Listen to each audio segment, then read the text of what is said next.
Yes, brothers and sisters, good evening. Good evening from Norway. Good evening, all Ogule fans all over the world. God bless you. As you come across my video and like my video, God bless you. God bless you. God bless you. I really appreciate all my fans and followers all over the world. Like my video and share my video. Whichever time you come across my video, always like it and share it. As you share my video, God will bless you. Subscribe to my YouTube channel, Ogule TV on YouTube.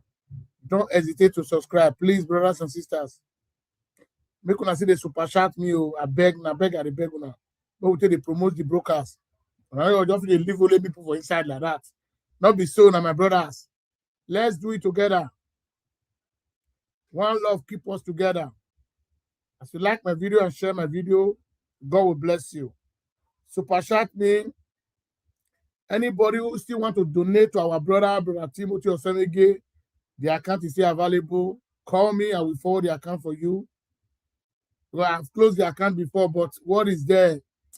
I want a tangible something for that our brother. Please do something. Before the month runs out, he's going to get it. He will show it on the media. What he achieved here, he's going to show it to everybody. So, brothers and sisters, let's support him. Let's support him. Please, please, please, let's support him. So, make una see the super chat me, make una like the video, make una share the video. I want to use this medium to talk on behalf of my brother, Mr. David Adodo, from Owan. Is from Owan. Owan people have been suffering in Edo State. Please, Senator Modokbewolu, I know everything, even initial time when I supported you. I know how David Adodo, the time, the effort he put in your campaign. I know the vehicle he bought. The man tried. The man said, please make una appreciate somebody where he support you. Always learn how to appreciate somebody that supports you. Even if David Adodo did not ask for many things, Mr. Governor, I know you are the executive governor of the state. It's for 4 years. That one is confirmed. At least you need to do something. The man created time. Even your primary, the man was there. The man never retreat. He stand by you, Mr. David Adodo. He lives in America. He's my very good friend. Up till now, we have been seeing a lot of series of appointments we are giving. These are the people who never help you. That is what I'm saying. When people are talking about Senator Modokwe, I'll just be laughing. We all know ourselves. When you started, we know the people that supported you. I am not saying me, I don't need anything from you. But the people that create their time, they were on ground. They be with you. David Adodo. The man is not here, and he's a very nice man. At least give him an office so that he can help the people of Owan. Owan, nothing to write home about. Because everything is just in Esako. At least one position should be given to him so that he can focus on his people over there. I could remember when I spoke to the man was talking, even in their community, there's no good market, nothing, no good healthcare system. At least the man is ready to work for his people. Give an appointment there so that he can focus on his people. The governor cannot be everywhere. It's not possible. You need competent people to work with you. People that have people on heart. People that have people in mind. Like David Adodo from one local government. Because the Shomole have adjusted everything to Esako. It's not so. So that one is assigned, Mr. Governor. Try and focus on the people that supported you. Adodo supported you.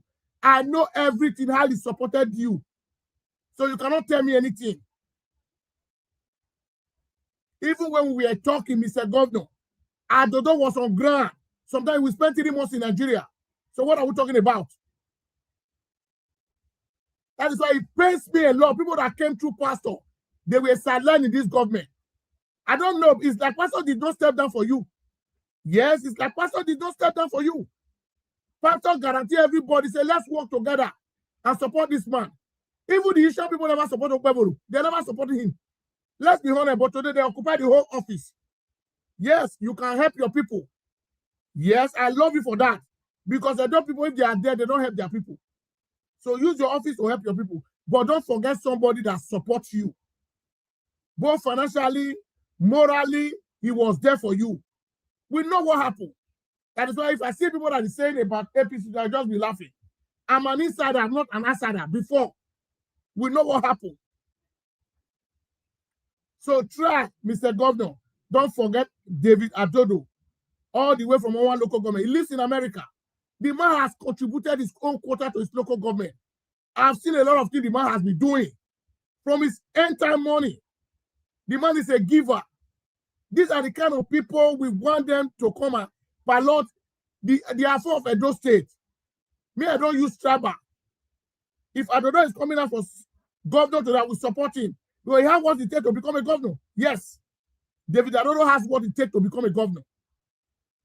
He's a man I reckon to Edo people. The man does not intimidate. He does not say you are a Edo man. Edo State is Edo State. The man is like that. The man is a good man. The man is a competent man. The man merits any office. Most of the offices you are appointing people, these are capable people. These are people who can attract foreign investors all the way from America. The man has his own investment in America.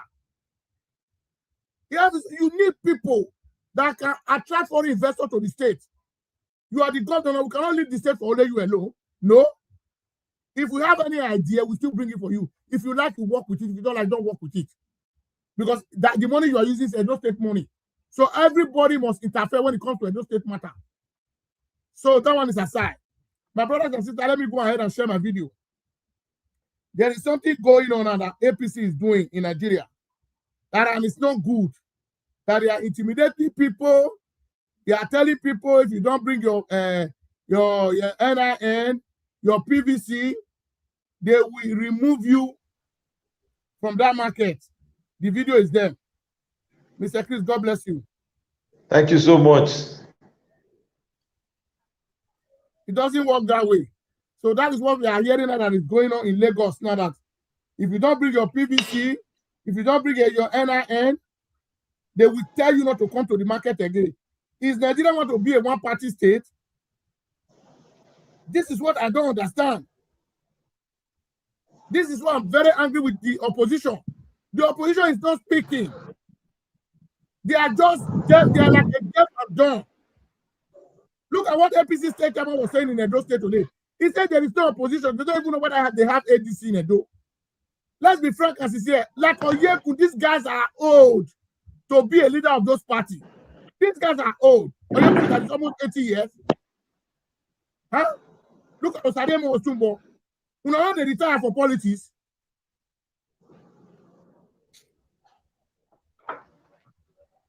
Let me go ahead and share my video first, Mr. Chris. God bless you. Don't hold on a while. Because what is going on in Edo State now? Look at what APC chairman was saying today. They are saying there's no opposition in the state. Yes, it's the fact. People is not only Edo State, all over the federation.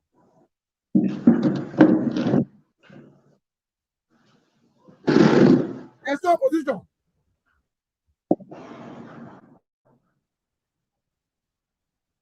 And you are saying you want to win an election.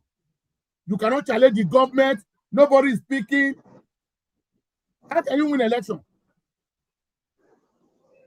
You must show to the people that you are capable as an opposition. So people will not support you. Not by keeping quiet. They are not intimidating people in Lagos State now that if you don't bring your PVC or your NIN, even the trader, they will tell you not to come to this market again. Where are we going to in Nigeria? Because the opposition is not speaking out.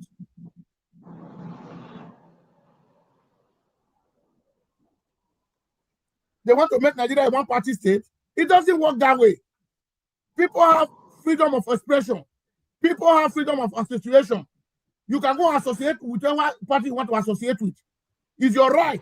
But the way Nigeria looks like today, it's like APC want to turn Nigeria to a state of dictatorship. It doesn't. That's not democracy. Allow people to do what is in their mind. Once you are above 18, you are an adult.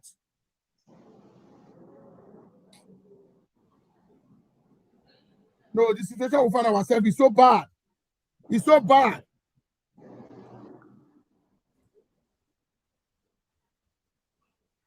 You cannot continue to be saying oppressing people, forcing people to be a member of your party. It doesn't work that way. Even if we force them, If they work against you tomorrow, what is it going to happen? You are taking their NIN, forcing them to bring their NIN, their PVC. Even they are even telling some people, you watch the video where Rufai was, where Rufai was doing some show to, I think today, this morning, where people were calling into the show that this is what is happening in Lagos.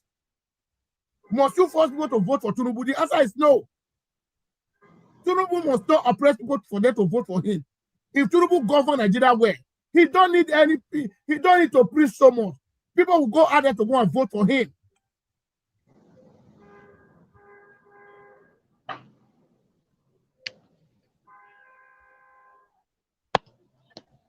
It's only Nigeria you force people to do what is doing in their mind. It's not comfort. And they should understand one thing. APC should know one thing. Power does not last forever. Jared Tenebe was saying today, APC will rule Edo State in the world we end. You see, because the man has looked at the state, there's no opposition. PDP is dead. After you go down conducted election, because you lost, you just keep quiet. Is that to pronounce affair of a state, and you want to be a leader? Peter Obi lost election. The man is still going around talking. He's still going around as an opposition. Do you know why Aswe is keeping quiet? Aswe is not a politician. Ordinarily, if not for the fact that politicians they are greedy and wicked, they are supposed to pick from within the party. Probably those who have served as a commissioner, different position within the party level. That is who they are supposed. People like Aswe does not. Yes, for the fact that you are PhD, you are educated, you have love, whatever, it doesn't make you a politician. We need a man who is actually on ground, who understands the terrain, who understands the system.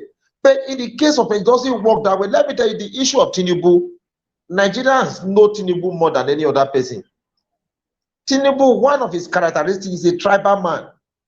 If you don't belong to where he belongs to, he can never accept you.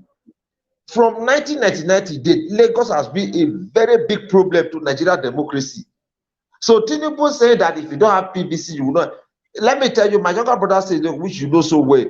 If you are in Lagos, or probably just say I'm a Benin man, they see you as an Igbo man, they don't give you accommodation. A lot of this is happening in Lagos. You understand? Tinubu is a tribal man. You can't take it away from him. So no matter the protest Nigerians are protesting, they have agents everywhere in the marketplace, in the post office, in school, in the motor park. They have agents there. They are doing their grand work. They are working tactically for Tinubu. So I think the opposition party, and they have a very big problem. If ask a question in respect of the function of the opposition party, they have a very big problem. They have a very big problem. So they are not working and they are speaking at their individual level, not at the platform of the party. I'm telling you. So if Tenebe or whoever speaking in Edo State that there is no opposition in Edo State, you wouldn't blame him. In the research, there is no opposition in Edo State. The video now. Because of the secretariat of ADC, they went to go and burn, they destroyed, I think about 2 days ago.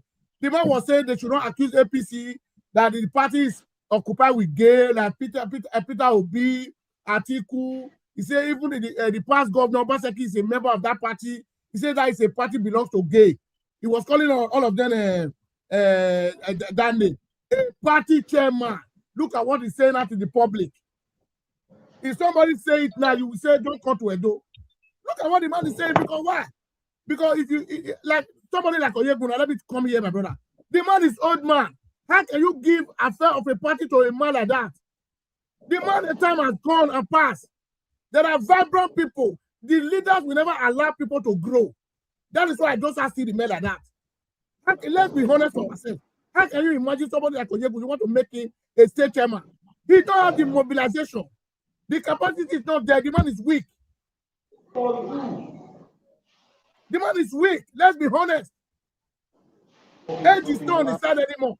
Anybody cross above 75 years, still playing politics, you are just joking. The capacity is not there anymore. Why Tenebe is still agile? The age is still on his side. Even when they were in ANEC office, the man was leading protests to office. ANEC office every day. When they announced Okpebholo as the governor. Because the man has the capacity The energy was there with him. Can Oyegu stand and do that? Can he stand and do that? Let's come to reality. The man is too hot for the job. He's hot for the job. The truth of the matter, the people paraded themselves as a party leader. You said they are over matured. They are too old to be leading people. They are too old. Huh? Yes. The lack of Oyegu retired as a federal permanent secretary. That is, he was already in the 60s then. I'm talking of in the 90s. He was already in the 60s. Now the same Oyegu is still canvassed to become a leader of a political party. That's madness, honestly. Now, he can be a party member. Yeah, not to lead the party. How can you lead the party? Even as strong as Tinubu knows his capacity. Tinubu just become a national leader in APC. He never ruled as an APC chairman. If Tinubu want to occupy that office when Buhari was the president, yes, they will give it to him. Even though Shomole went to take that office. But Tinubu is the age was not on his side. He cannot mobilize people. Shomole was still agile. That's why they gave the office to him. How can you make you see, the problem we have in Nigeria, everybody want to be at the top. Nobody want to act as a follower, work as a follower. They want to be at the top. Ordinarily, some of the name that is being mentioned within the party, yes, they can be a party member, but they shouldn't be the one running the day-to-day activities of the party. Honestly, they are too old. Oyegu plus or minus now, Oyegu should be in his late 80s. 80s? Should be in his late 80s. What can he actually do? What is he going to do there? The truth of the matter. A man of 80 years. The truth of the matter. That is why there is nothing somebody will tell me about Atiku. Somebody want to contest election now. You want to run for election. In 2027, you will be 81 years. What do you have to offer to Nigeria? We will still remain in the same what we are today. If they mistakenly give Atiku mistakenly become the president of Nigeria, it's not going to be different with Tinubu's government. We should not deceive ourselves. Age is not on his side anymore. He cannot take well a day. If you compare Tinubu with Atiku, I think Atiku is more forceful when it comes to leadership. Atiku is more forceful. Listen, we are here. Listen.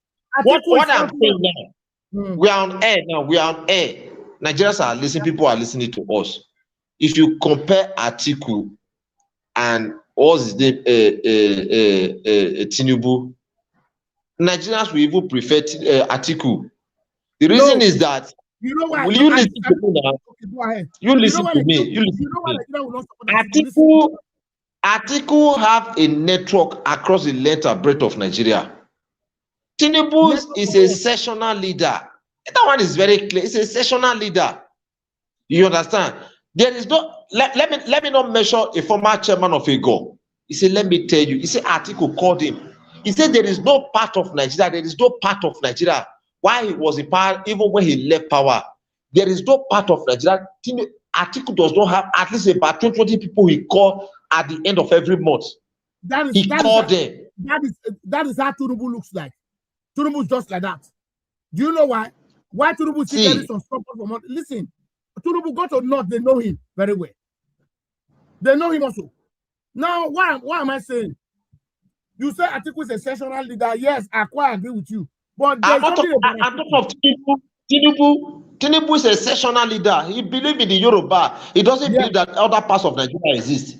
No, listen. You see, the problem of Atiku, you cannot continue to be coming up every 4 years. Now, the Atiku is one of the party members of ADC now. Is he doing that as an opposition? Is it by tweeting? Has Atiku mobilized any protest? What the National Assembly is doing now?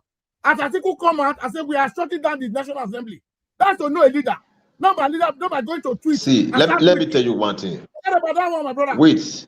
These guys are wait. Listen, Atiku is a man with ambition. You cannot expect a man with ambition to be leading protest with his age. No, it's uncalled for. You see where we are. It's not. Atiku have no ambition. Let me tell you one. You know why I said so? A man who really want to stand for his people. How old was Nelson Mandela when he became a president of South Africa? How old was he? He suffered for 27 years in the prison because he wanted to liberate his country. Before he went to the prison, I am sure he was up to 60 years. Yes. I am sure he was up to 60 years. But he still take the risk. Why are you not saying this? Atiku above the law. Atiku must show to, even if he want to contest, he must show to Nigeria that I'm ready to take back this country from this government. But it's not showing you by going to tweet and start tweeting. Wait, you listen. Atiku is an individual. We saw what happened during the last general election. You see, all the results you are seeing there. You are hearing the senator, no senator, the presidency talking about RF, and blah, blah, blah, blah. They know what they are doing. No. You saw Obi results. We saw what happened in Obi result. We saw what happened in Edo. These guys there, they are just individual. The federal government is bent to wreak havoc on Nigeria democracy, irrespective of who is contesting the election. The federal government is hell bent to wreak havoc on Nigeria democracy. They don't care. Mr. Chris, you see the area I'm going. Listen, you see today, Aisha Yusuf led a protest because of what the National Assembly has come out to deny it. They said they have never passed the law. They have not passed it. You see, the pressure was on them. Most of the members of the National Assembly have come out and no, if they pass the law, they will never agree with them. They never pass the law. There is one man from the eastern part of Nigeria, Iberibe, I don't know. He has come out on national TV and said it. He said no. He said there are no. He said that mandatory. He must be implemented. That vote must be transmitted from polling unit to IRS. That is what Nigeria demands from the. It's because of the way the Nigerians were using media to agitate. What am I saying today? There was a process in Abuja. Where is Atiku? Where is Atiku? You want to lead the country, you must be ready. This is what I'm saying. It's not by going to Twitter and start tweeting. No, you cannot. You listen. Let me tell you one thing. The security agents in Nigeria, they are not respecter of anybody. He can be a target. My brother, okay. You see, I disagree with you on this area. You see, you want to make. You say nobody. I don't know how to put this. As they say, everybody, and nobody want to die, but people want to go to heaven. Atiku don't want to die, but he want to go to heaven. Yes, he don't want to die. People want to sacrifice for him before you come and lead. No, a leader must be the front runner. That is why Nigerian democracy is thinking. Let me tell you one thing. During the time of Tinubu, when he was campaigning, even Tinubu was weak, or when the man was not physically fit, the word that was coming out from Tinubu's mouth, forget it. It shows that whether you like it or not, I am going to take this power. One thing I dislike Atiku for, after every election, Atiku will be mute. The way Peter Obi fight that Supreme Court case, if Atiku had joined him, maybe there will be a turnaround on that. The election might be cancelled. But Atiku came mute. He became mute. Obi spearheaded everything. Now, why Obi popular in Nigeria today? But not let us deceive ourselves. If you come to media space today, Obi is one of the most popular candidates as far as Nigeria, a candidate of presidency is concerned. Go and check it. Obi is too popular. If Obi is addressing people in America, the other day was in Washington, D.C. Go and look at the people in the town hall meeting. How many town hall meetings Atiku have attended? Atiku will go run to Dubai. He will come back and form a political party that want to get the cabinet. Let me tell you something. Before 1999, I was already in Nigeria politics. I know what it takes, what is involved in Nigeria politics. You see, your popularity sometimes does not translate into your vote. We live in Nigeria. By all standards, we know what happened to Obi's election. Obi was more popular. He was more than combined the two political parties together. Yeah, the popularity. Obi stood tall among the whole of them. Yeah, was he declared the winner of the election? No, listen. Now, listen. In the case of Edo State, we saw what happened in Edo State. As when Igoda was more popular, was he declared as the winner of the election? So there are a lot of things. So you see, Yes, sometimes what we see on social media. You see the problem. Yeah, I know what I'm talking about. Even if Aswell, listen, my brother, even if Aswell is not declared winner, if I didn't be other political parties that still lost, that saw what happened, they supported Aswell, if they could have been a game changer. I'm telling you honestly. You know the problem of Nigeria. Let me tell you one thing you should understand. The federal government and INEC judiciary, we already had bent to wreak havoc on Nigeria democracy, irrespective of the number of votes Aswell Ighodalo was going to get. Some individuals were already having interest in that election that even if Aswell Ighodalo have 99 over 100, he will never be declared the winner. He will never be declared the winner. So what actually happened in the long run? The problem we are having in Nigeria. Let me tell you one thing. Let me tell you something. I am not trying to bring religion into Nigeria politics. Now there's a prophet in Ibadan. He says something about Edo State election, and what he said came to pass 100%. Now the former governor of this state, I don't want to mention name. There is a church somewhere at Agho Junction. I'm on air now. What I'm saying now, I'm on air. The pastor is somewhere around Agho Junction where you are going to Ekehua Road. He said the incoming governor will not tie road. Said, but he's going to build tie at Johnny Road. That is street road. He said he will not tie major road. Even while he was not being elected then, the man said it. I was in the church on that very day. I said the church is somewhere around Agho Junction in Ekehua Road. I am quoting what happened, what he said, and exactly what the man said actually came to pass. What prophet today, my brother, this country, you need to fear this country. You see, at the beginning of every year, at the beginning of every year, a lot of prophecy do come. You do your personal analysis, do your comparative analysis. I am not trying to bring religion. Yes. So for me, I don't believe on Nigeria pastor's prophecy. Yes. What I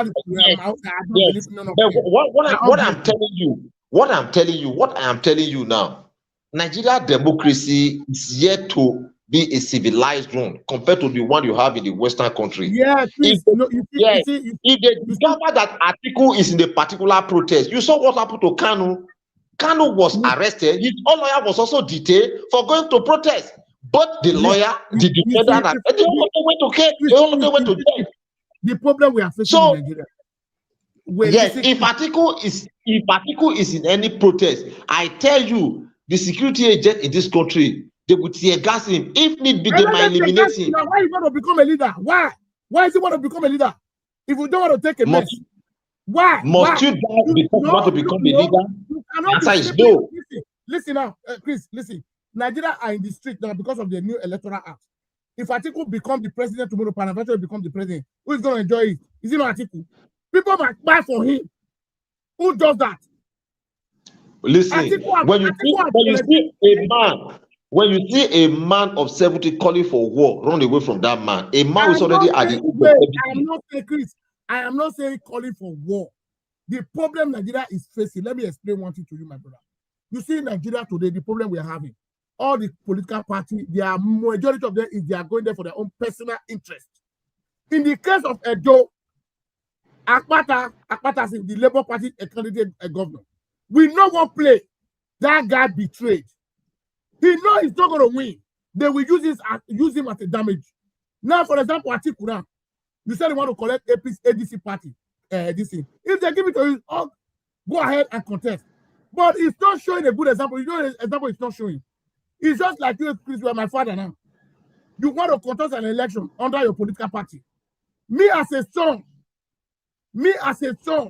is going to another party to go and support another father. What is it?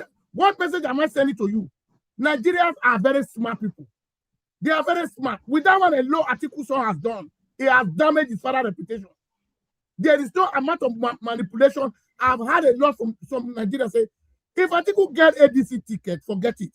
Why can Atiku son be a member of APC supporting Tinubu? You want me to come and support Atiku? Who does that? Yes. Can he do that? What Atiku son did, I think I listened to Ruben. Yes, I listened to Ruben Abati while he was doing his own analysis. Yes, I listened to him. Yes, and Ruben Abati is an insider. He's an insider. He's a senior politician. He's also a Yeah. journalist. He understands the game. Now, on the issue of Atiku, I personally do not have anything against any of them. But I am telling you, if there was anybody, Obi's election can be compared to that of Abiola's election. Yes. Obi cannot give that cover to anybody, didn't give that cover to anybody. But Nigerians, both in North, South, West, is everybody made up their mind that they were going to support Obi, and which they did. On the long run, was he declared the winner? You saw the way they arranged it. No, You saw the way you know what? You know what? If I didn't be Obi and Atiku come together, that's what is double force. Atiku withdraw. Now, are you not going to change the narrative? For example, if they give the ticket to Atiku today, but if, Atiku have lost election many times. What has it happened? Atiku is not it's not his first time. Atiku is going for the 5th or 6th time now to become a president of Nigeria. What I am saying is that when Nigerians are in need, this leader they should try and support Nigerians. We cannot do it alone. They must show example. We will not follow them. That's how it is. You cannot sit in your comfort zone. Other than Nigerians that who cannot afford 1 square meal in a day, you want them to go and die for you in the street of Nigeria. Who does that? Who does that? The Nigerian politicians, they are greedy. They are greedy. I see Ruben Abati was analyzing it that they say, no, Atiku's son left his father. Who are you not saying that he's going to vote for your father? He said it's a bad signal to Atiku. Yes. Listen, the video clip is still very much there. I think he now make reference to the issue of Avan Ikoku and his son. Yeah, the son now won. Why the son was going for another rerun? The father was not the one who sponsored his re-election. Yes. What is the position of Atiku son? What is the position of Atiku son in APC? Yes. In the case of Atiku's son, I personally, you see, I'm on air. There are things I can't see here because people are watching. Atiku's son have the right to choose whichever political party he wants to belong. Yes. But he was also not when your father is contesting, showing interest on what I'm talking about. Yes, he was also sending a very bad signal to the people and to the political party the father represents. But whichever way, what I am saying to me personally, the people vying for leadership in Nigeria, they are too old. They are too old. And let me tell you one thing about Obi. I don't have anything against Obi. He's a man I respect so much, a man that Pukrat, or the period of time he has been contesting. I think Obi as a person doesn't have more force. Nigeria need a man with force. Yes, you can be intellectually grounded, you can be politically grounded, but you need some level of force. How did Oshomole win Edo State election? Even he visited a very powerful institution in Benin, and they told him, please, let peace reign. You just go next 4 years, you request. Say, yes, sir. He agreed. When he left the premises, he came out with another protest again. But if he was docile or probably feel reluctant to move, he would have been declared the winner of that election. It was an idea of time that came in his time. He fought. It wasn't an easy task. He fought, and victory was on his side. What am I trying to say? I don't have anything against any of them contesting, any of the aspirants. But if you ask them, most of the contestants, most of those aspirants, they don't have something in their head. None of them talk about the problem of insecurity. What insecurity has cost Nigeria. None of them can categorically sit down or stand, face Nigeria one-on-one, talk to them. This is the root cause of this problem. Whether you are going to vote for me or not vote for me, but this is the cause of the problem. This is how we can come out of this problem. No, because they don't have something in their head. They don't have something. We need a party man, a man that has been on ground, a man who is politically oriented. That is the man Nigeria need. Ogbamudia in this time, Ogbamudia never had PhD. Forget about his kind of leadership. I think if you do your own personal analysis, my brother, he was one of the best brains that governed the state, the late Ogbamudia. Yes, there was a place I went to in Edo North. I saw some infrastructure, kind of agricultural infrastructure. When I saw, they said it was built during the days of Ogbemudia. Hi, I said that man not be ordinary human being. Oh, I said that man not be ordinary human being. There was somewhere Asaba. I just took my bearing. I said, Ogbemudia once controlled this place down to somewhere around Okada, Azix, and the rest of them. I was just doing my personal analysis, and there is no part of this state or this part of state then, the Midwestern region then, the Bende state then, that you would not have one infrastructure that is named after Ogbemudia. He was able to talk every part of it. Mr. Chris, let's pause it here so that we go to the video. So we'll delegate that. Mr. Israel, you are welcome. So let's good evening, Mr. Ogele. Before you listen to the video, let's quickly trash this whole thing out, because I can hear you you guys saying that Atiku has not been vocal, Obi has been vocal, and all these things. You see, somebody like me, I'm a concerned Nigerian. I talk on both sides of it. You are very right to say Atiku has not laid a strength of building that opposition like the way the likes of Tinubu, Wole Soyinka, and the rest of them, Tunde Bakare, were in 2014. I can say you are factual about that.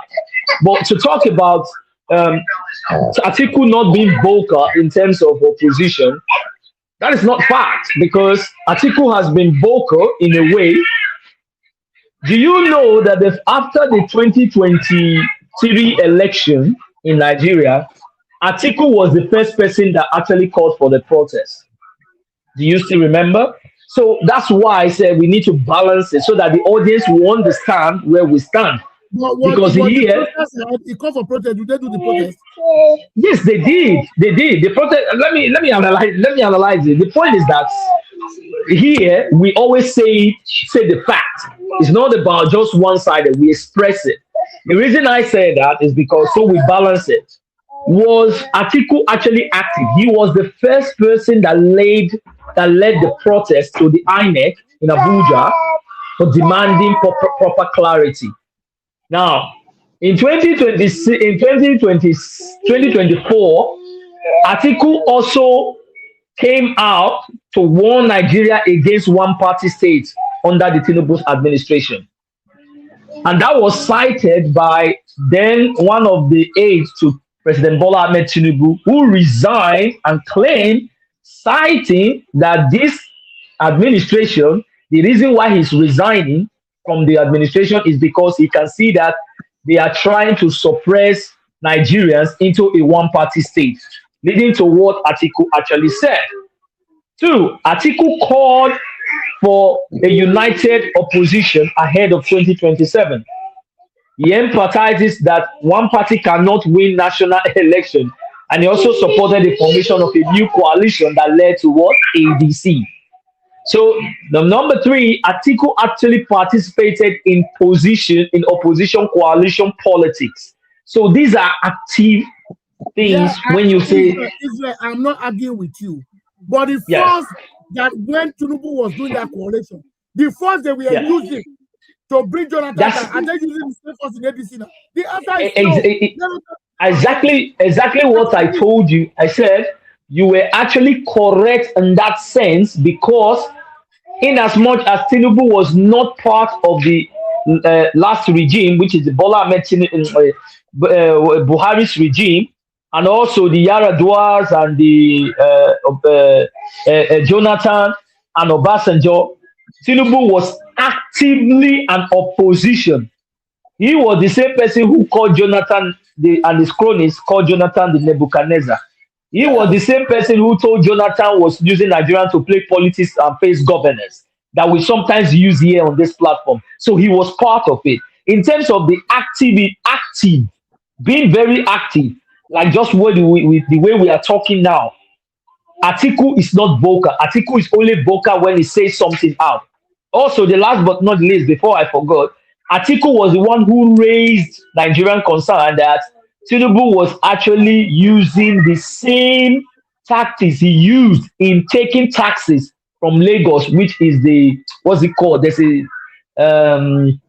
There's a word for it. If I remember, I will tell you. He was the one who laid it that Nigeria should be careful that Tinubu's task is going to be done the way he did Lagos. So he wants to be taking money from Nigeria, and exactly what is happening. It was Atiku who first actually raised the alarm. So these are the reasons. These are the way I said in here. The reason why I like your platform. When we come here, we don't just say one side. We also come to this side because we believe that Nigeria should be democratic. So this has to play. But when you talk about active, being on the forefront, being on the people's neck, taken to court, being humiliated, the only person that has been active between both of them, Atiku and Obi, we must be very factual here. It is Omoyele Sowore. And right as we speak, Omoyele Sowore is in court with the Nigerian government because he said the president is also found. Yes. So at the end of the day, we need to look at this dynamic to say who is actively showing the opposition. We cannot say it is Peter Obi. Peter Obi is using the leverage of. Go ahead. He said, look at Omar is an activist, and at the same time, yes, there are two different. Yes, yes. Well, I have been an activist for very many years ago. But what we are saying now, the way the coalition of APC was being formed, before they used to come out in 2018, the same force is not here now. Okay, look at what happened in Edo State about 2 days ago. Do you know what the APC chairman was saying today? He was saying that APC is a party of gay. It's a party with Obi, Atiku, even. Sorry, who was citing that? Sorry, who was citing that? The APC state chairman, Jared Tenebe. You have not seen it. So I've not seen the video. Jared Tenebe. Let me just quickly attend to that. You see, this is the only person who believed that autocracy is the. He's just a common chairman. He's actually been autocratic in Edo State today. From before this administration come out, he was the first person who called the former governor that anytime he comes and he will order the Edo people to stone him. So these are his words. So this is the same person. Yes, go ahead. Do you know why? The leadership of ADC in Edo State is too weak. What do you make a year ago? You know, to become a party chairman. I think I saw that video. I think it was actually, I saw the video when he was actually referring to Odige Oyegun. Yes, he was. Listen, I know what Jared is up to. That ADC office, they will go and close it. He's not saying Oyegun was, they were owing about 150 million as a party that they have never paid their dues to the party. Very soon they are coming to take that 150 million from them. They will intimidate them because why? Oyegun is weak. Oyegun is an old man. You cannot allow that kind of man to be a leader, party chairman of a political party. Who does that? So Mr. Gele, you see, this is where Nigerians are going. You see, this is why we use it. We use it, the technicality, and we also use the legal means. Now, under this legal structure, you have to understand that what this guy is doing is actually intimidating other Nigerians. Is actually define their fundamental human right according to Section 40 of the 1999 Constitution. I actually quoted it yesterday to you on your platform. You see, the problem is that Nigerians have now been so captured that they believe that whatever somebody is saying, a common chairman threatening a political party because it's an opposition. National chairman of your own party. Not a state. So this is just ridiculous. This is absolutely ridiculous. I think he needs to be told where he belongs to, because, like I said, when you have a faith institution, that is when you now have people of the sycophantic nature now telling you that they have the right to actually subvert the rule of law, because he doesn't understand what he's playing with. Because according to the law, Section 40, which actually gives these people the right to actually have the right to associate, they have the right to create a political party, and also INEC actually recognized that party. And Janet Tenebe think that he has that leverage, that he has the power to suppress them because of the faith institution. Do you know the person I blame is the governor of the state who does not know his right from his left, who actually has left and pledged to defend the Constitution.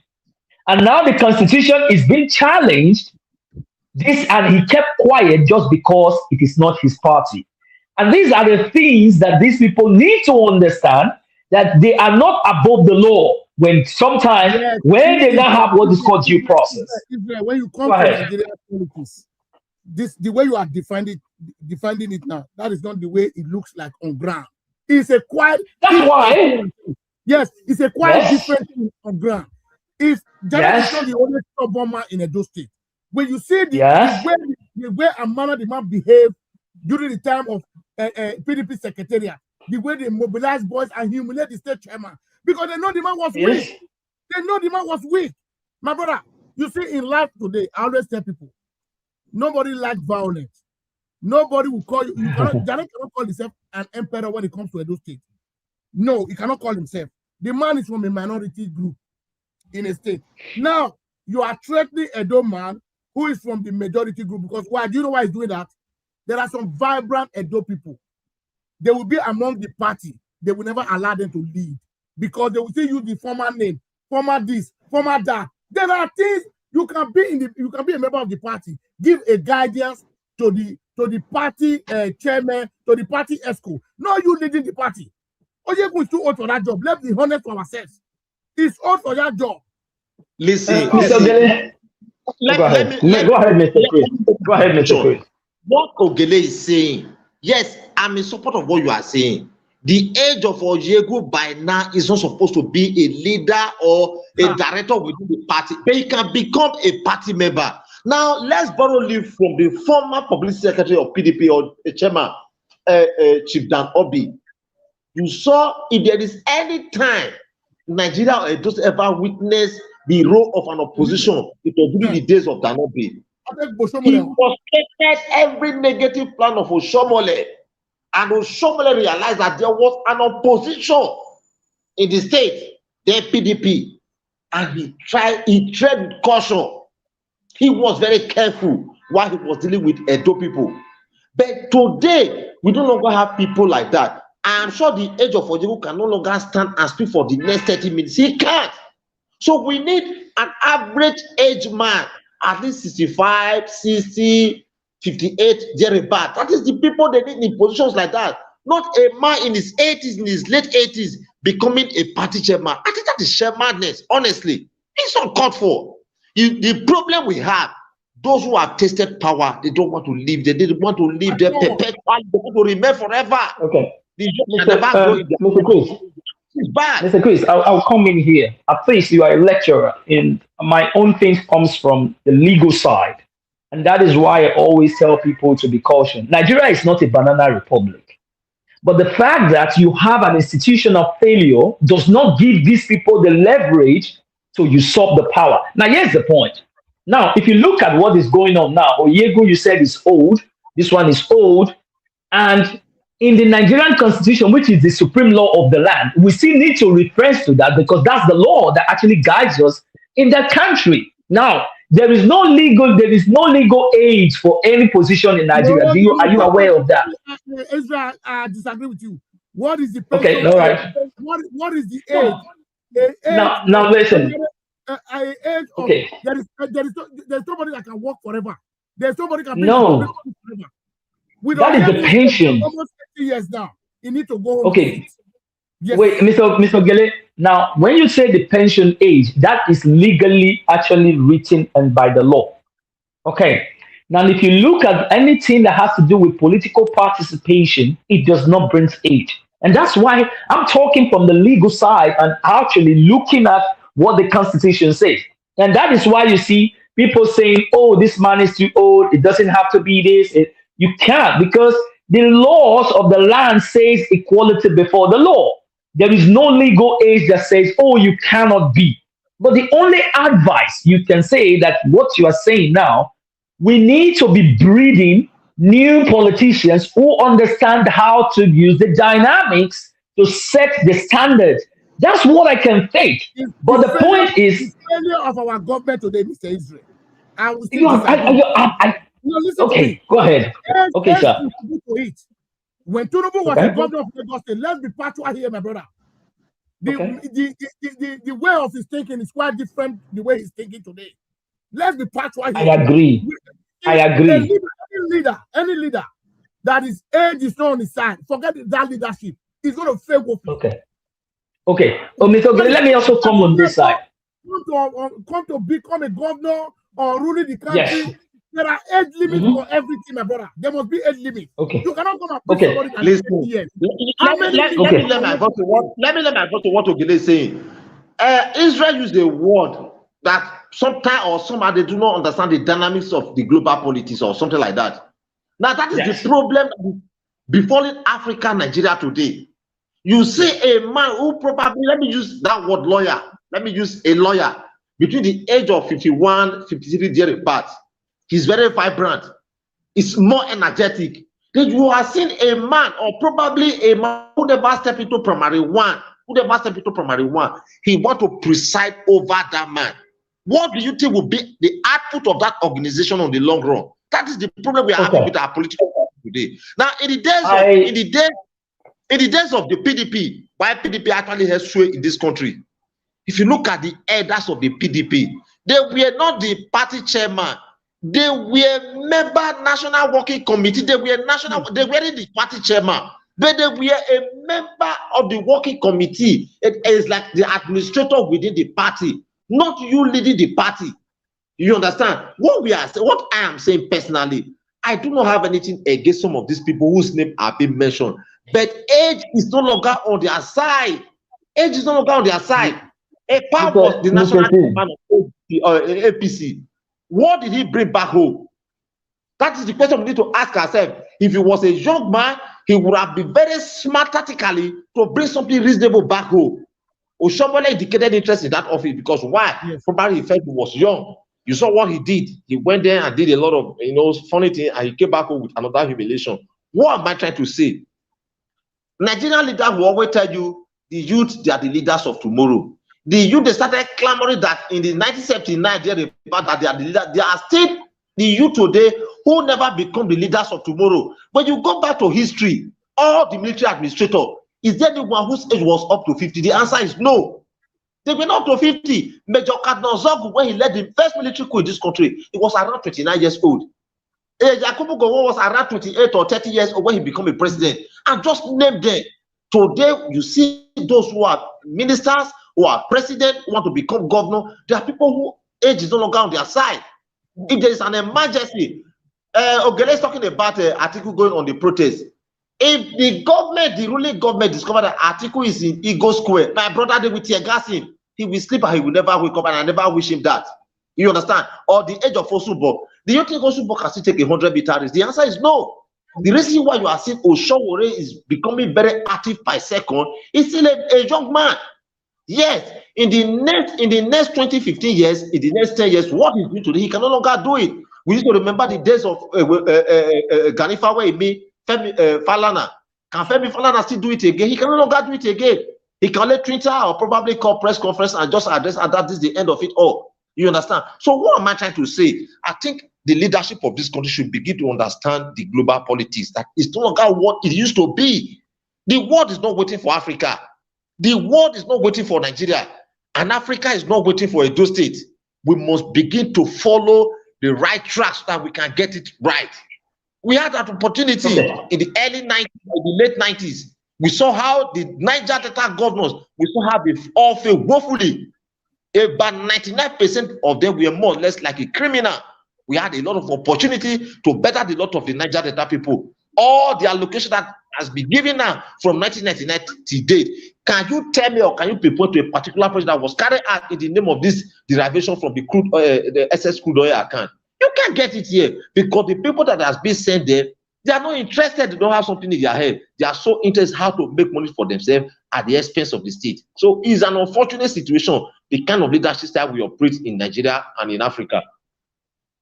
All right. Well, I totally agree with both what you guys are saying, lending your voice. But here is the point that we Nigerians have to then look. Because, Mr. Chris, I can tell you categorically that it's not even up to 30% of Nigerians knowing that in the constitution, it does not have the age limit of how you can contest in any position. Nobody, they Yes, don't know that. So why do you think the government actually kept that thing in there? Because it enables them to carry out their due functions. I am part of those people who were still in primary school in that time when they were telling us that we are the leaders of tomorrow. I then grew up into a man, have my own kids, and today I am still gearing towards that. I don't know if you understand. So what am I trying to tell you is that all we need to do as individuals, the reason why you and I are here is not that we are being paid by anybody to come and speak, but we felt that this platform was the person right for the truth. And that is why we are able to then say, let us lend our voices. Why are we lending our voices? Is to give that enabling environment for these young coming Nigerians to understand that there's a foundation that is wrong here. We need to correct that foundation. And I'm very happy today that our constitution is a written document. So if we want to amend this law to say, well, we need to now have a certain age criteria so that we can enable the younger ones to then fill into that space, we will be happy. I'll give you a perfect example. The man that speaks English in Edo State, you know him. He went to the National Assembly and brought out nonsense. So they look at his constituency. Is there any progress in his constituency? I'm giving you a clear example. Meaning, but if he talks in the Edo State, people are always shouting, hey, because they love his nonsense English. He's not even speaking English. He's just speaking, he's just actually using what's it called? It's just, no, it's not idioms. It's not idiomatic. I'm trying to get I think it's a mixture of this Latin. He's using the Latin words and try to garnish it with English. And that is when he come and tell you the Ogbodoism of the book, and people are always laughing and they always say, hey, speaking English. This is how he deceived the Edo people now to believe that he's actually doing something. He went to the National Assembly. Just take a look at his constituency he represents. What did he gain to the constituency? It was zero. So at the end of the day, Mr. Chris and Mr. Ogele, it shows that the backwardness, and where is the guy today? Is one of the chieftain of the current party in Edo State. And anytime he speaks, people still believe that they are listening to him. Meanwhile, he's giving them nonsense. So, thank you. Yeah, thank you. So let's watch the video.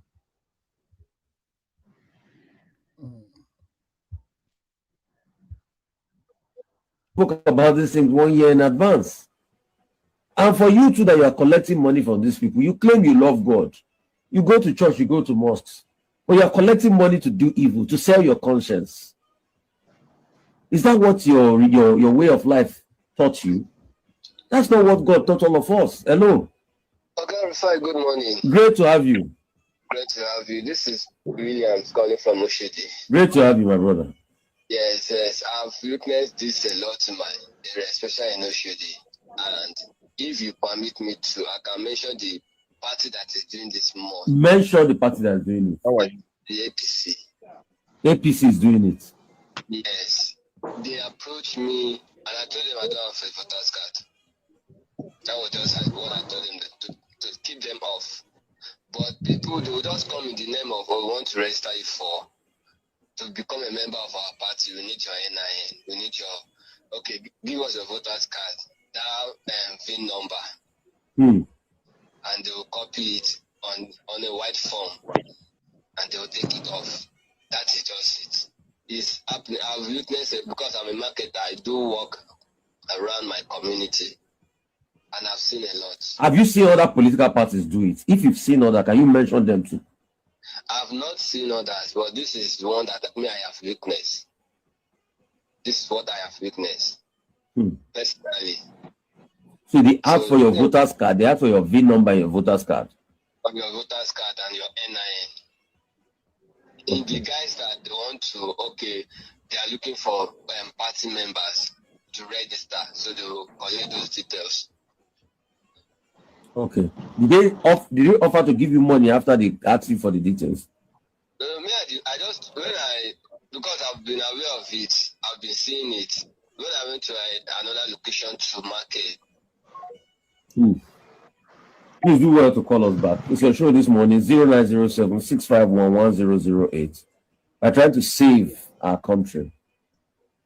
And please, we are doing what is right. And please, we're also using this to call on INEC as a civil responsibility for our society. Hello? Hello, good morning. Morning, what's your name? Yeah. My name is Chil. I'm calling from Lagos. Yes. This thing they are saying is true. Even in Ladipo market now, they have ring bell in some places that if you don't bring your and PVC, you will get problem. That is what is happening. In Ladipo market, they are ring bell that if you don't bring your PVC, who is asking for that you have problems? Who? Yeah. Who is asking for that? You say the authority, people who rules the market now. So they are using people from the market to intimidate people and ask for their PVC that if they don't bring it. Yes, now. They give at least 5 days automatic. Okay. Please keep us posted as regards that. Ladipo market, we are calling you out. Why would you be asking people for their PVC? And the thing is happening also in Ejibo local government. Ejibo local government too. Yeah. Okay. Okay. Hello.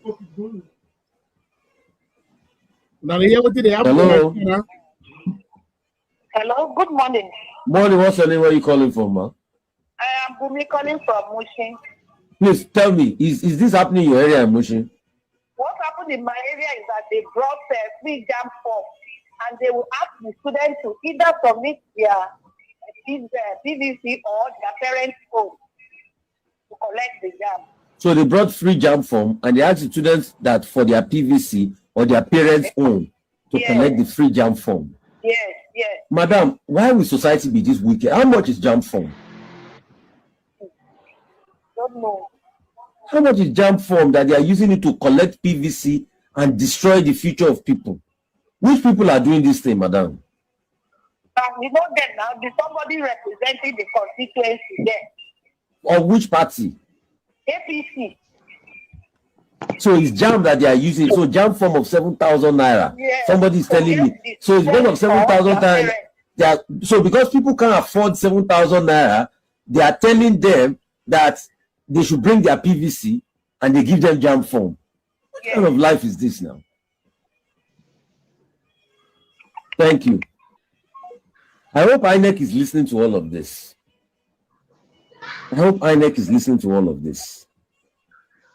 So is this how to win elections? Manipulating people because they don't have money. The same people that you have made their lives poorer because they don't have money. We're manipulating them. We're destroying their lives. We are giving them jam form. We are collecting their PVC. We are collecting PVC, giving people. Hello, how are you? Hello. Great to have you. Hello. I can hear you. Yeah, I'm hearing you. Hello, are you hearing me? Yes, I can hear you. What's your name? Yeah, my name is Peter. Peter, where are you calling from? Yeah, I'm calling you in respect of what I got. Oh, yeah, tell me, is it happening in your area, Peter? Yeah, people are collecting money from people are collecting money to get their PVC. Yeah. Yeah, I want to ask you a question. Are you a politician or you are a newscaster? You're asking me, am I a politician or a newscaster? Yeah. Okay, go and take your job and don't keep people. Nobody's collecting. Don't. If you want us to talk, put a TV station. I will teach you. You are deceiving people. Who is deceiving who? Who is deceiving who? Because people are talking about things happening in society. You are the one. What you are saying, you are wrong. How is it wrong? Is it happening in your area? Is it happening in your area? Or you can see the liars now. You can see the liars. I better go. Is it happening in your area? Answer yes or no. Are you a politician or not? You can see because they feel offended because their secrets are coming out. So they will call and talk. You can see them lying. Can over 10 people be wrong that have called? Good morning. When I ask him where he's calling from, you can't talk. Maga, how are you? What's your name? My name is, I want to remain anonymous. Good morning to fight. Morning. You can see the last caller that called to try to say it's a lie that they're not collecting people's It's PVC. not a lie, Rufai. I'm a member. And you see, I'm also a member of that party. Do you understand? Yeah. And in life, it's either you're here or you are there. Yeah. Do you understand? But what they are doing is very, very wrong, totally wrong. If you perform, you don't need to campaign because your work will speak for you. So are you saying you're a member of which party now? APC. I'm a member of APC. And you are saying APC is actually collecting people's PVC for money? I am even my own. I did not even drop it because if you perform, my own philosophy is when you perform, you don't need to campaign. People will see physical evidences of what you have done. You understand? You don't need to tell them because when you do the things right, people will work for you even without campaigning for them. Do you understand? When it gets to election period, they start giving 2 cups of rice, of the liquor of rice. They will be, and I don't know how people are so gullible. You know? No, because obviously there's poverty. I want to ask you, which area, you say you're a member of APC, that you see them giving PVC, giving money to collect PVC. In which area did it happen? Ajawa Estate. In Ajawa Estate. Yes. How much were they giving to people to collect their PVC? Well, they just said it's not that they give, they don't give cash per se because it will expose them the more. But what they do is they promise that they are sending some money with your account details into your private account. That before they, this kind of sweet talk. So people will just believe that by the time election starts, there are some people they give them on which is their leaders, to carry out this thing. Those ones are the ones that will now come up with all kinds of tactics, to lure people into releasing their their PVC, collect their VIN, and know what does it mean. Once you drop these details, they can hack into the system and impute all these things. It counts for them, Wow, that's a sad one. Thank you for your honesty. We'll keep speaking about these things. Thank you for your honesty. No problem, Rufai. Keep it up, my brother. It's sad. We can't build the country this way. Elections should be fair. You see, if you are there to serve people, you go there, you do your best. If people say they don't want you, you gladly walk on. That's the thing about life. It's not supposed to be a do or die affair. All of this we are hearing, I just wonder what is going on. Anyway, we have excerpt from the debate program that the Oseni Center held in Odogbolu yesterday. Of course, we are going to be playing that too very soon. Hello, how are you? Hello, good morning. Great to have you. What's your name? My name is Solomon from Kato. Morning, yeah. Yeah. So I've heard about the chair, but I've not seen it in my area. You've not seen it in your area? What's your area? It's happening at the Sheriff. What? I heard that it's happening at the Sheriff. You heard it as happening in Sherry, but you've not seen it with your eyes. Yes. Okay. Yes. Thank you. Thank you for your own evidence. Really, I appreciate you. You've not seen it happen in your area. All right. 0907 651 1008. You see, when we shine the light of evil, people get scared. It's on record that we've shone the lights and people are getting scared today. Hello, how are you? Hello. What's your name?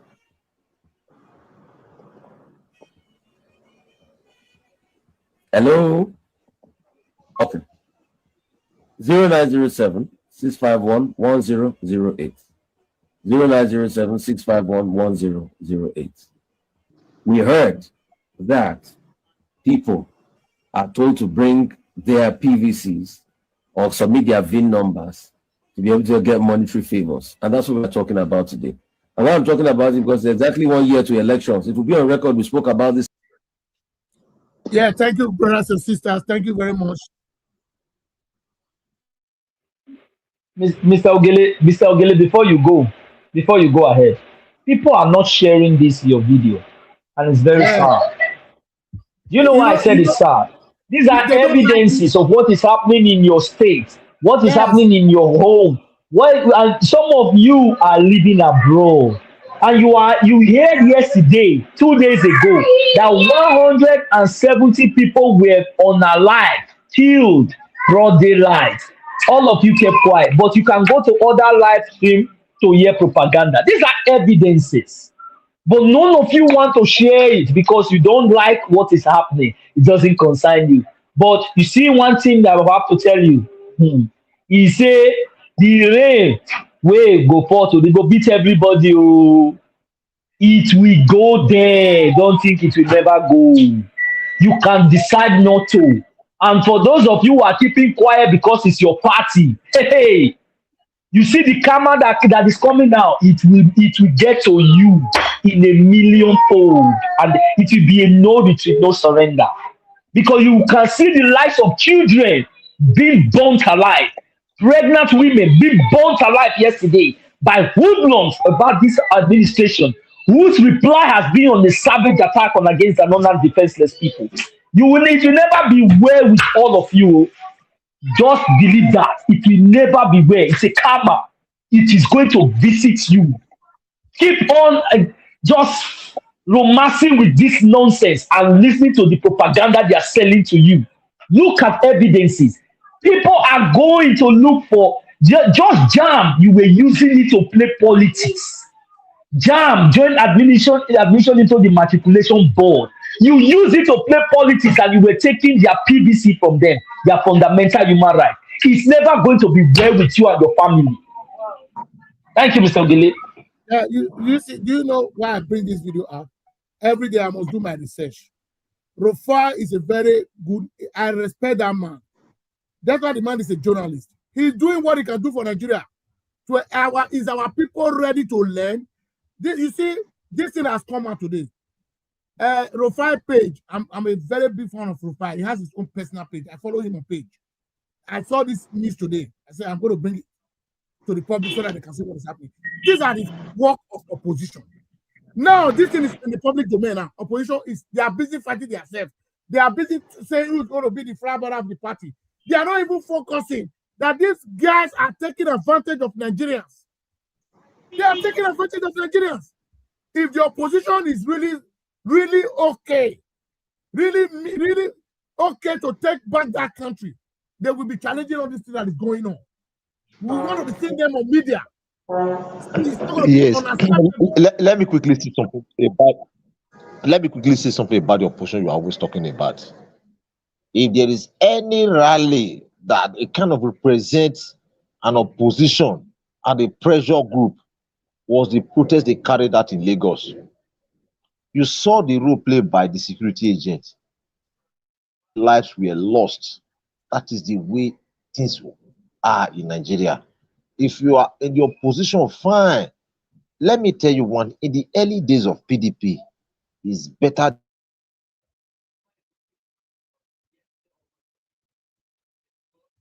My brother, Chris, before you come back, you see, who is going to do it for us? If the opposition is not ready to be in the front runner, you said, yes, you want us to support you. You want Nigeria to say, we can govern you very well. You must show it to us. It will never be the out of the day. Let me tell you, the risk of being in an opposition, when I'm not just saying a vocal opposition, my brother, the risk is very high.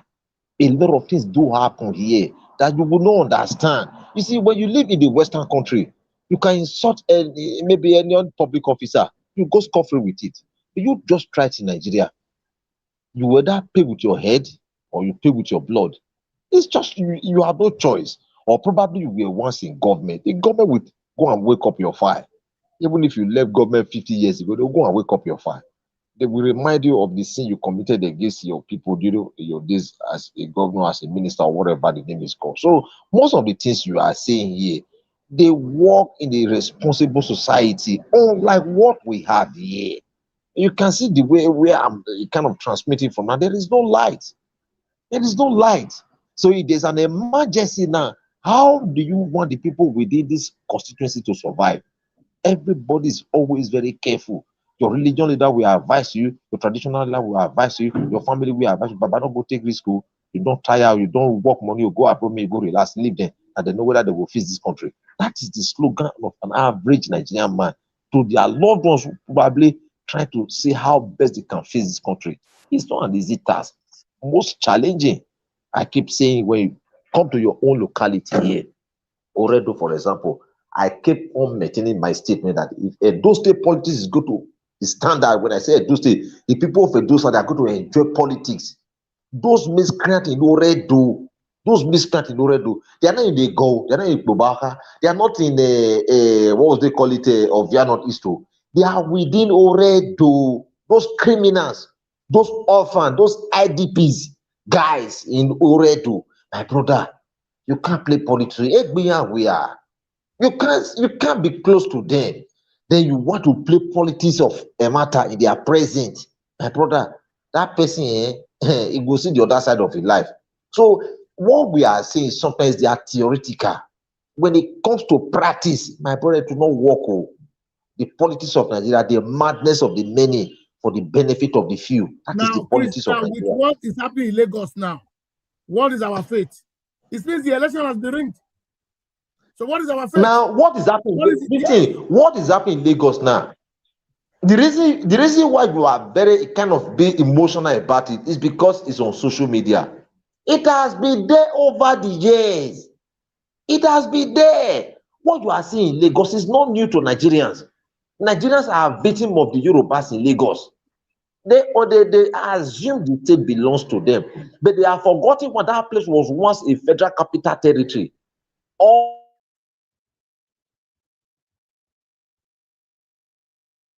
probably Lagos is within their region. They are claiming ownership. They are telling everyone that, oh, you are not part of this place. So what you are seeing in Lagos, it cannot happen in Adamawa. What you are seeing in Lagos, it cannot happen in Edo.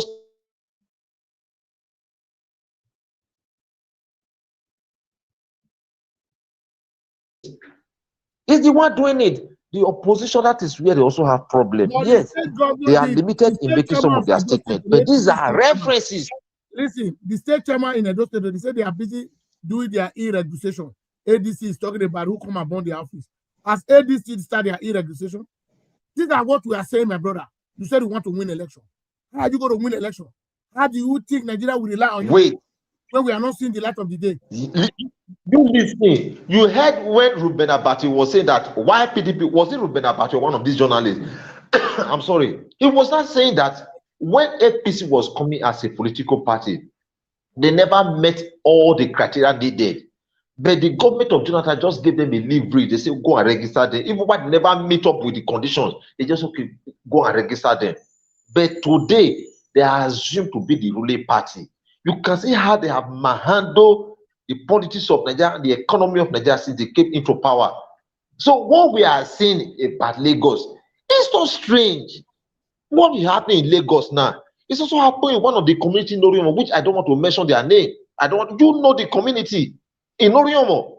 When you go there, election year is coming now. The total population in that community is not more than 100. On election day, you get more than 20,000. You get more than 20,000. The question we need to ask to say, where is the vote coming from? Who are the owner of those voters? Who are they coming from? Who brought them? You will see a lot of comrade bros, whether they call it comrade bros, they are litter on the highway. You can't walk. There are people they are bringing from somewhere. If the opposition party, they are sensible enough, they are supposed to go there, capture some of what is happening there, and tender it before the appropriate authority and tell them that look at what is happening in a particular place like this. Even somebody lost his life, a man you know so well, lost his life as a result of all these irregularities. You know, a man that have suffered all the days of his life to make a living just for no reason. The man was killed by a stray bullet. So what are we talking about? Most of the things we are saying here, they are just theory. It cannot work because of the complexity of our politics in Nigeria. They don't care. If the reason, you see, sometimes there are things I am not supposed to say on air because I have been part of them. I know what is happening there. Whatever I see here, I'm not just saying for fun sake of people, I just want to entertain people. I have been part of it, and I can put a call across to one of the people to find certain information. And there is no information that is just new to me as far as I'm concerned. Edo State politics, Nigeria politics. There are people I can call. They will tell me, look at what is happening in a particular place like this. This is what is going to happen in the next couple of days. You understand? So what am I trying to say? The government of Nigeria, they are not prepared and they are not willing to make in Nigeria a safe place. And the kind of democracy we are practicing, my brother, when what is happening today to the late 90s when democracy started. You will celebrate the days of Obasanjo. I am saying it. You will celebrate the days of Obasanjo. What we are seeing now, we didn't see them then. We did it. Look at the way the state is being run, countries are being run today. Nigeria is like a country without a president. Edo State is like a state without a governor. Irrespective of what is happening, the governor is not interested. The only thing he keeps saying, Israel said it last time that, oh, election year is gone past. The government is supposed to be talking about how to fix our infrastructure, build infrastructure, provide the dividend of democracy. The governor have never talked about that. The only thing he keep on emphasizing, I'm going to give the president 12 million vote, 1,000 million vote. How are you going to get this vote? If allowed to conduct free and fair election, Mr. Chris, you didn't say it well. You didn't say it well. Mr. Chris, you didn't say it well. I'm going to give you 350 million votes. Let's bet it. You forgot to put let's bet. Now, if we are asked to conduct normal free and fair election, I am telling you, Tinubu will not get at least 10% vote in Edo State. The people that is going to vote for, let me just tell you one thing. Election within Oredo, part of Ikbobaka, and they go. My brother, you don't ring the election. Whatever result that is being declared, that is.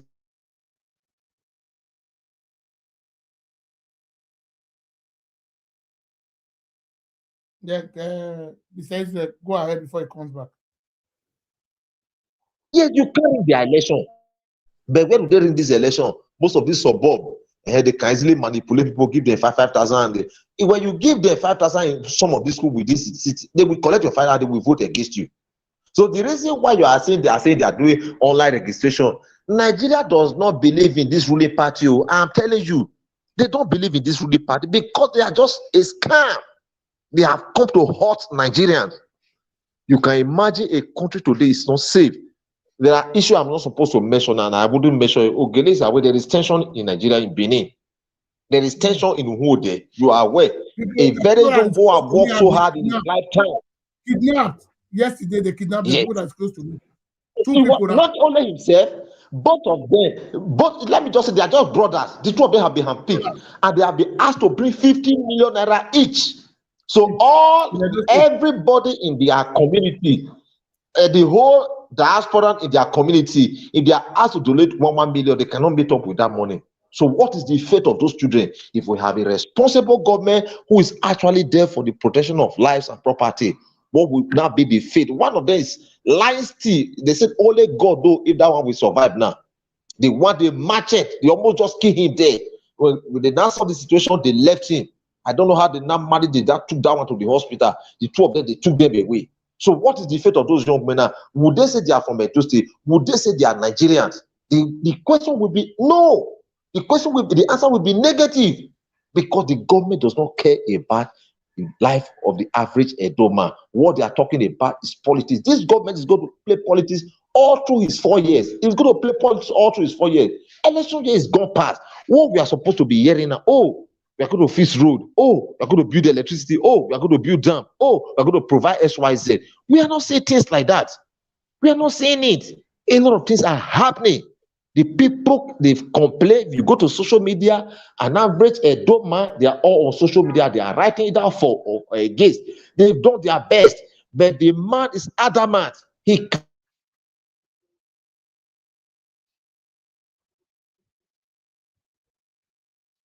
suddenly he became the governor.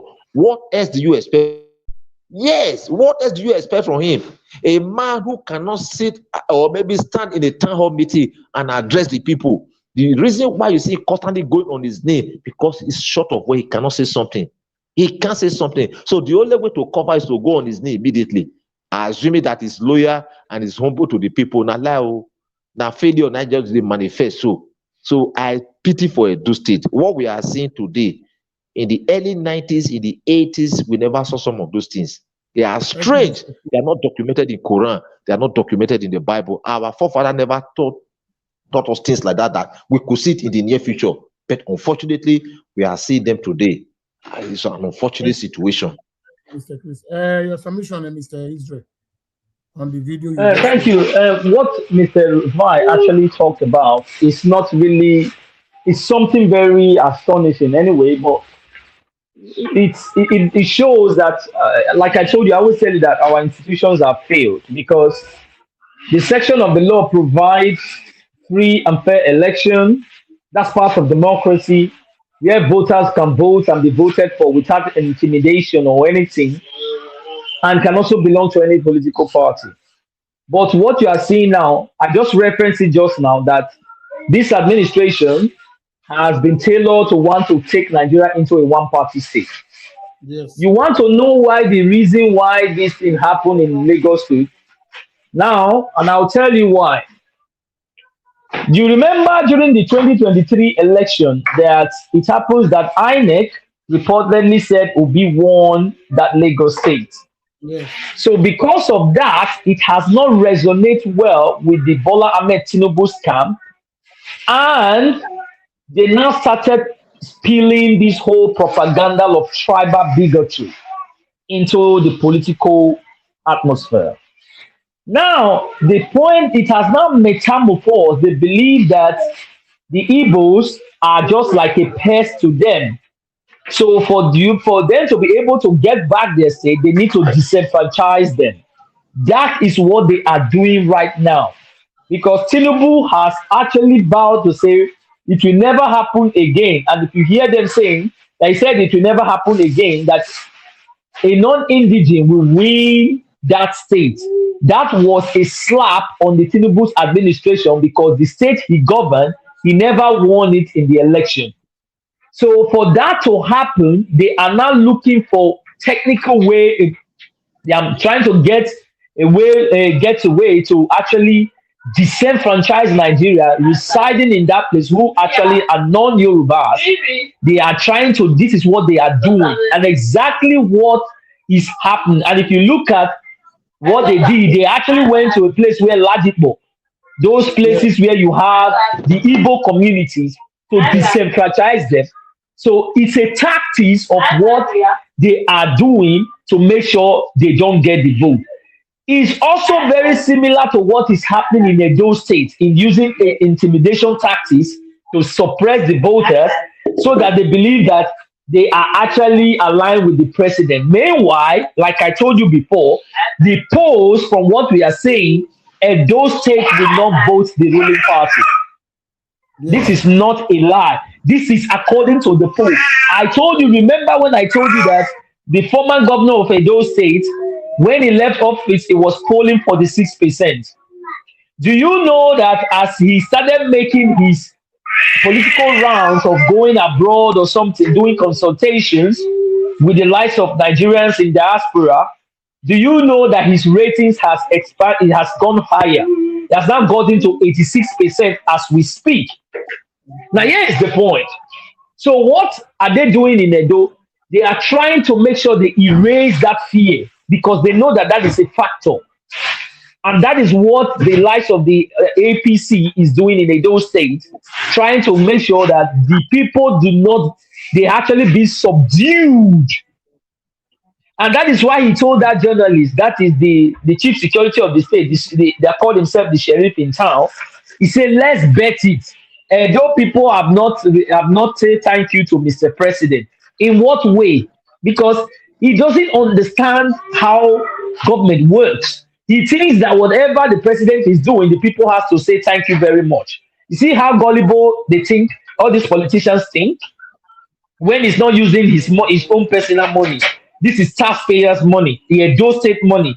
And he's saying that they have not thanked the president. And by that, let's bet it. Now, if you take a look at that video, that journalist actually raised the fact that there is the Obaseki's factor that is going to play. Did you see what he quickly did? He crushed it. That is the governor. He then crushed it because he knew. So why are they doing this thing? Is that factor. And exactly what you're also having in Lagos State, based on Tinubu lost that state to the obedience. And today, he has not resonated with them. So these are the same tactics you are going to see before the elections. And if the opposition are not ready, it is done due for we, the concerned citizen, to raise the alarm so that they should be aware that this country is not a banana republic. It is actually democratic, and people should be allowed to express themselves irrespective of their party, their tribe, or their state, wherever they come from. Because it is stated, according to the law, whoever is born in the territory called Nigeria can live in the 36 state plus one without any hindrance. Thank you, Mr. Ogile. Thank you very much. Brothers and sisters, there is a last video we are going to watch. At least I will give, after watching this video, 5 minutes to comment on this video and submit your own. So, my brothers and sisters, let's go ahead. What happened in Benue State? A man that came from America, the guy is doing a great job building house for people as a humanitarian worker. Look at how Nigerian government is deceiving him. Let's hear from the horse's mouth. What I'm supposed to do. And I was directed that I'm not allowed to build the market. Okay. They said that the government has plans to build the market. And they said, we'll send you the plan tomorrow, maybe 2 days. And I waited over 2 weeks, no response. And I'm pressuring, I'm asking, so what is happening? When are we going to build the market? You said you would send me the plan. I have no plan. And they sent me a video of a 300 million plan for a market in Yawara. While they told me I can't build, I would spend maybe 50 or 60 million to rebuild everything. And they would consider a 300 million market here in Yawara. I said, what market in any village or town is there that is worth 300 million in Nigeria? Not one. Zero. Even in cities, which city has 300 million market?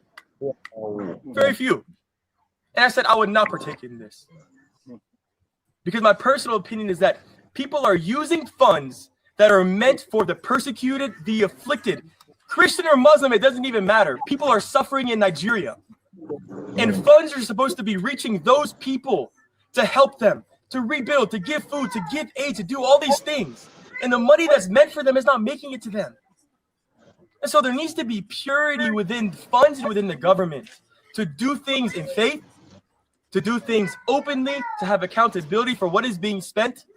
Even this market that are homes that they say they're building for 1 billion outside of Yawara. They said they're building 66 homes for 1 billion naira. I would build 3,000 homes for 1 billion naira. Okay. And so there's an issue. People are dying.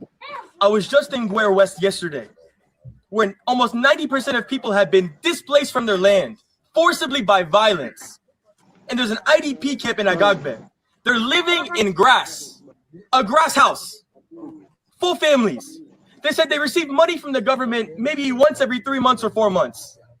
They have no food, they have no home, nothing, and if they go back to their land, they're killed.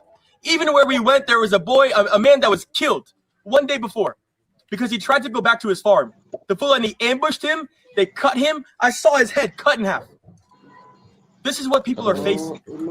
And so we need the government, we need organizations to step up to the plate to help the Nigerian people. Please, we're begging. Now that you put your money here, what's your demand on? Number one, the government needs to ensure security of the places that we're rebuilding.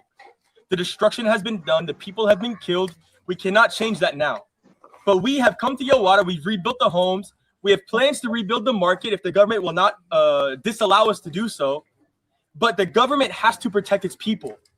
This cannot happen again. 300 people cannot be killed in their own village. They cannot burn 100 homes in market just for the sake of their pleasure. You guys have to protect your own people. There's no other way. There's no other way. Ibam Sokoto, we all know that. But the reality is that that's relatively nothing. Yes, it's good to take a step. But what the issue is in Nigeria requires many, many, many, many steps. That is not going to solve the issue. And the reality is that the official terrorist groups such as Boko Haram and ISWAP are not the primary perpetrators against Christians in Nigeria. It's the Fulani militias and terrorists that are killing Christians en masse. Boko Haram is primarily in Borno and in Yobe. Yes, they do some in Taraba, Adamawa. But the ones who are killing Christians, they're Fulani. They're not the terrorist groups. Those are primarily in regional places. The mass killing, the mass displacement is the Fulani. Please do not get it wrong. This is the truth. Boko Haram didn't burn and kill the Yawara people. It was Fulani. The people in Plateau, in Riyom, in Zike and Miango, it was not Boko Haram or ISWAP or Lakurawa. It was the Fulani terrorists. And so that's what needs to be addressed. And so to the US government, you need to know this. You have the greatest intelligence in all the world.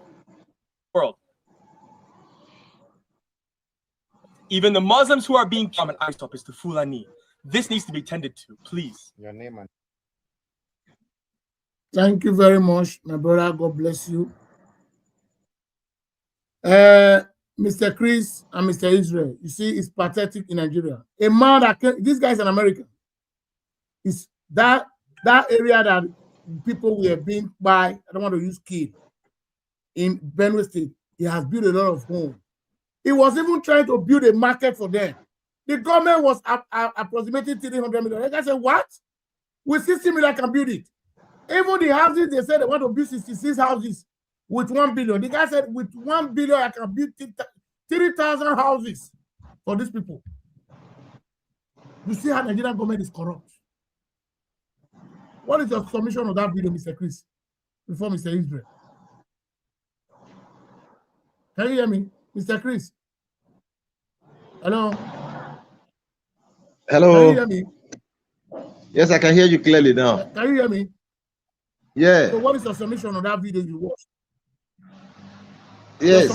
You see, Nigeria is a very corrupt society. Nigeria is a corrupt country.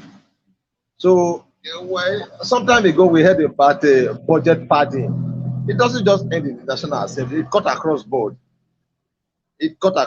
So whatever you hear him saying is like, I'm trying to repeat what he has said before. It's part of us and what we do here. He's an American. He's an American. He knows what is happening in Nigeria. Yes, I'm aware. An average cost of a borehole is approximately 1 million. Let me put it like that. But if government is going to sink a borehole, they're talking about 20 million. So you now ask them, what's the difference between the borehole the government is sinking and the borehole in a private hole? So you can see the corruption in Nigeria. It's endless.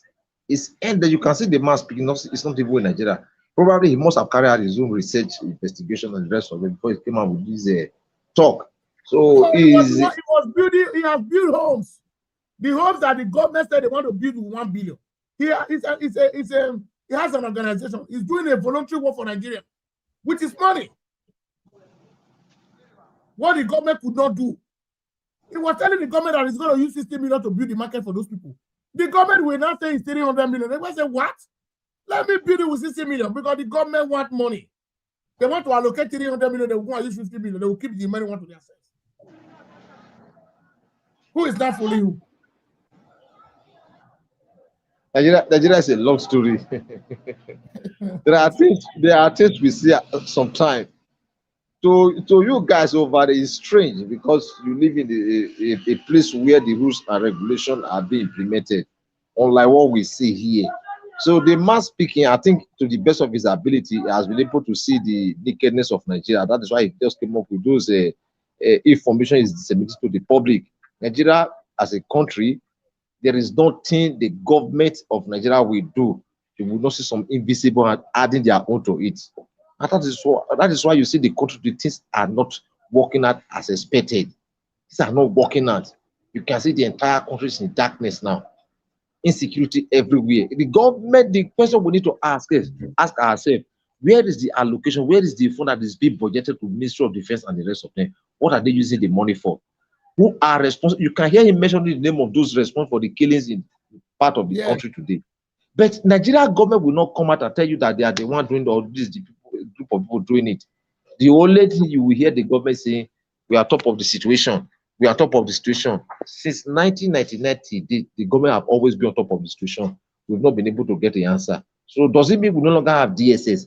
We no longer have CID as it used to be called those days? And just to mention some other security agents, what they do tactically to find out those who are responsible for the unrest in the country today. We can't find them. We can't get an answer from them. So I don't know what the government is doing, if actually they are actually for the people or for themselves. It's only God knows. I think that's all I can say about it. Thank you very much. Thank you, Mr. Chris. Israel, your submission in 3 minutes so that we'll call it today. Mr. Israel, can you unmute yourself? Mr. Israel, sir. Sorry, Mr. Ogele, sorry. I can hear you. So what you saw, yes, what you saw on that video It's not even a demonstration of propaganda other than a demonstration of facts. Yes. You see, I told Nigerians just now, I said, share this broadcast. So he said, because when you are listening to a platform that gives you propaganda other than fact, you will be misled. You understand? Now, is that boy, even from the way he talks, you don't know that that boy is not a Nigerian. Yeah. It is not a Nigerian reporting the issue now. On ground, he is on the ground. He's telling you a raw information, giving you what happened in Benue, what is happening in Benue State. Yesterday, 2 days ago, I mean yesterday, 170 were killed in Kwara State. The likes of Bukola Saraki, are they not from Kwara State? Tunde Bakare, are they not from Kwara State? Now, the representative in the Senate who represent that community, have you heard them spoke? That is to tell you that this thing is quite wide. This is somebody who voluntarily went to do some aid thing there in Nigeria. And he's telling you this is what is happening, that people are in their IDP camp in a country. That is to tell you, a country where Nigerians, citizens, are now living in an asylum. They are living asylum in their own country. That is what he told you just now. IDP camps, and the government will give them money once in every 6 months. This is not coming from me. You are seeing the person telling you raw. You saw all the media giving him, they want to hear from him, and he's telling them that the problem we have now, these are the Fulani bandits. He's telling you they are the ones responsible. What happened in Yelewata? Did you guys saw it? There were mass graves. You need to see when children were being burnt alive, little babies. And some of you who lives abroad will still be telling Nigerians that they should keep quiet, that your state is shining in nonsense. When you are swimming in mud, Nigerians were unalive yesterday, 170.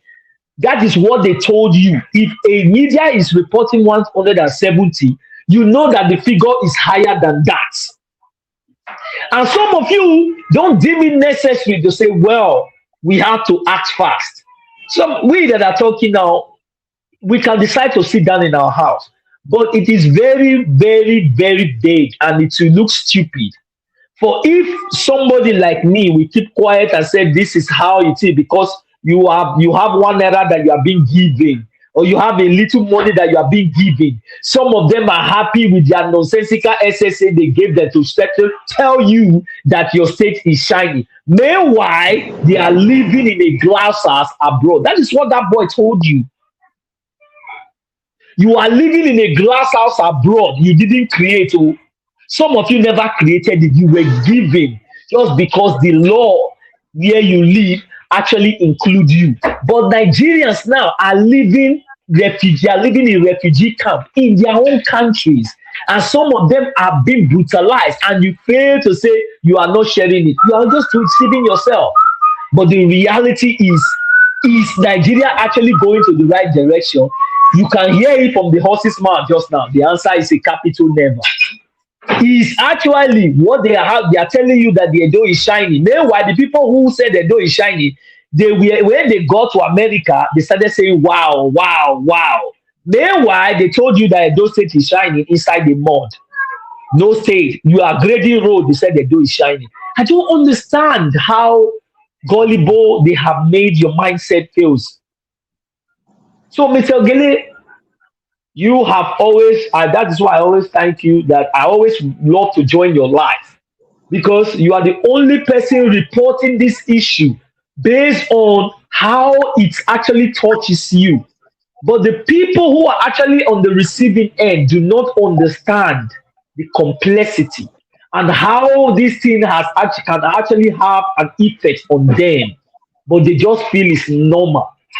It's fine, but the end shall tell. Thank you, Mr. Ogele. Thank you very much. My brother Chris, thank you very much. I really appreciate both of you for creating time to be with me this evening. God bless you, every one of you. I think I'm going to see you guys during the weekend or the next broadcast. So thank you. Mr. Chris, your final submission.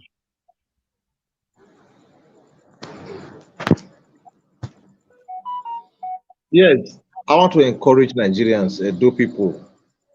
Let's key into developmental projects. Let's keep on sharing this video to the president, to the market women, the religion leaders, etc., so that we can have a better information on how we are being governed.